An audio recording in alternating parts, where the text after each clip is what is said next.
Halo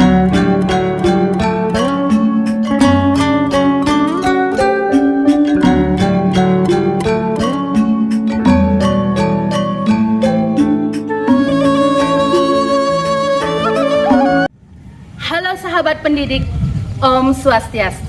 Assalamualaikum warahmatullahi wabarakatuh. Shalom, namo buddhaya, salam kebajikan. Saya Niputu Eka Putri Septiari, merupakan guru mata pelajaran bahasa Inggris di SMP Negeri 3 Payangan, Gianyar, Bali. Izinkan hari ini saya membagikan aksi nyata pembelajaran berdiferensiasi yang menyenangkan, terintegrasi multimedia pembelajaran interaktif. Berdasarkan raport pendidikan SMP Negeri 3 Payangan tahun 2024, diketahui bahwa masih rendahnya nilai indikator numerasi dan kualitas pembelajaran yang disebabkan oleh kurang inovatifnya metode pembelajaran sehingga berdampak pada rendahnya motivasi dan hasil belajar murid. Dari situasi tersebut, pendidik memiliki keinginan kuat untuk meningkatkan motivasi dan hasil belajar murid melalui pembelajaran berdiferensiasi yang menyenangkan, terintegrasi multimedia pembelajaran interaktif. Apa itu pembelajaran berdiferensiasi? Pembelajaran berdiferensiasi adalah serangkaian keputusan yang masuk akal yang berorientasi pada kebutuhan murid. Pembelajaran berdiferensiasi menciptakan lingkungan yang positif sehingga murid mampu menguatkan potensi pada dirinya. Mengapa harus pembelajaran berdiferensiasi? Karena pembelajaran berdiferensiasi mampu mengguncang apa yang ada di kelas sehingga murid dapat menerima informasi, memahami ide, dan mengekspresikan apa yang telah dipelajarinya. Yang sering kita sebut dengan diferensiasi konten, diferensiasi proses, dan diferensiasi produk. Bagaimana penerapan pembelajaran berdiferensiasi? Seorang pendidik harus memahami kebutuhan murid, harus mampu merancang pembelajaran dan menguatkan literasi. Dalam memahami kebutuhan murid, pendidik dapat melakukan pemetaan, identifikasi kebutuhan, menyelaraskan identifikasi kebutuhan dan tujuan pembelajaran, dan mengelola kelas. Dalam merancang pembelajaran, pendidik dapat memodifikasi modul ajar dan melibatkan murid dalam setiap prosesnya. Dalam menguatkan literasi, pendidik dapat melakukan pembiasaan membaca dan menulis, serta melatih kecakapan berpikir. Tentunya dalam menerapkan aksi nyata ini ada tantangan dari murid dan dari pendidik sendiri. Dari murid kurang termotivasi dan masih rendahnya literasi numerasi, yang disebabkan oleh kurang maksimalnya pendidik dalam mengintegrasikan teknologi dalam proses pembelajaran dan kurang maksimalnya pendidik dalam memvariasikan media seperti foto, video, gambar, dan game. Untuk menjawab tantangan tersebut, pendidik melakukan perencanaan dan berkolaborasi. Pertama, pendidik mengelola dan memanfaatkan aset-aset yang ada di sekolah, seperti aset manusia, aset lingkungan, dan aset fisik. Tahap kedua, pendidik menganalisis dan menindaklanjuti hasil tes diagnosis.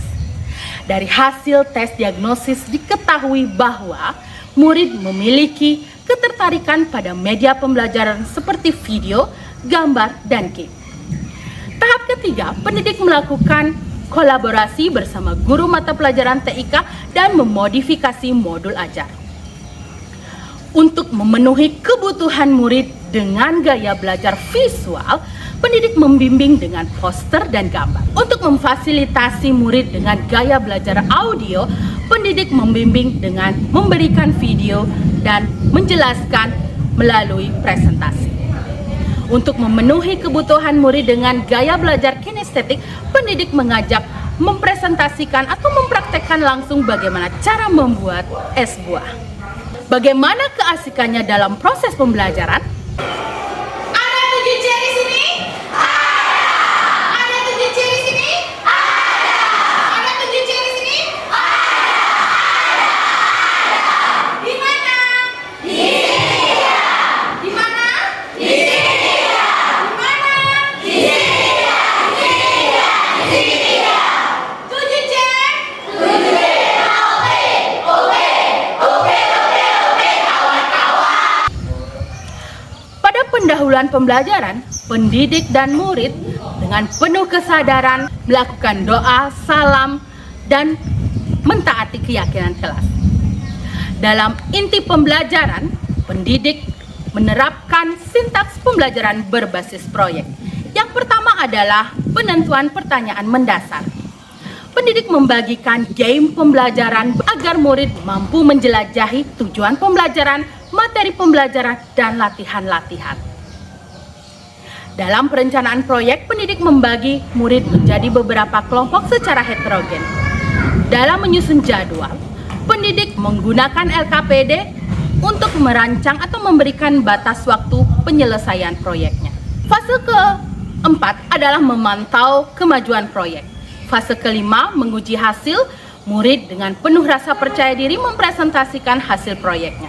Fase keenam adalah evaluasi pengalaman. Murid dengan rasa empati dan juga memberikan keputusan yang bertanggung jawab, memberikan umpan balik dan penguatan pada kelompok yang lain. Hasil dari aksi nyata ini efektif meningkatkan motivasi dan hasil belajar murid. Pendidik mampu dengan maksimal mengintegrasikan teknologi dalam proses pembelajaran. Refleksi yang dapat saya ambil dari aksi nyata ini adalah saya merasa senang dan termotivasi bahwa ada proses pembelajaran yang lebih fleksibel dan bijaksana, yaitu pembelajaran berdiferensiasi. Saya termotivasi untuk menerapkan pembelajaran berdiferensiasi secara konsisten. Dengan menerapkan pembelajaran berdiferensiasi, saya mampu memberikan suasana yang aman, nyaman, kondusif, menyenangkan, dan berpihak pada murid. Demikianlah aksi nyata yang dapat saya sampaikan. Semoga dapat menginspirasi seluruh guru hebat di Nusantara.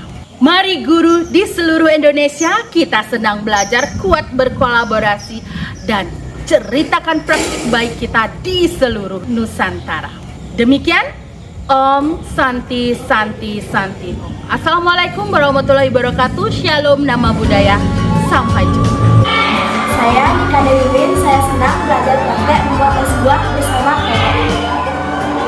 Saya merasa sangat bersemangat belajar hari ini karena menggunakan game yang asik. Saya Arjana, saya senang belajar menggunakan game dan dapat mempelajari kosakata baru.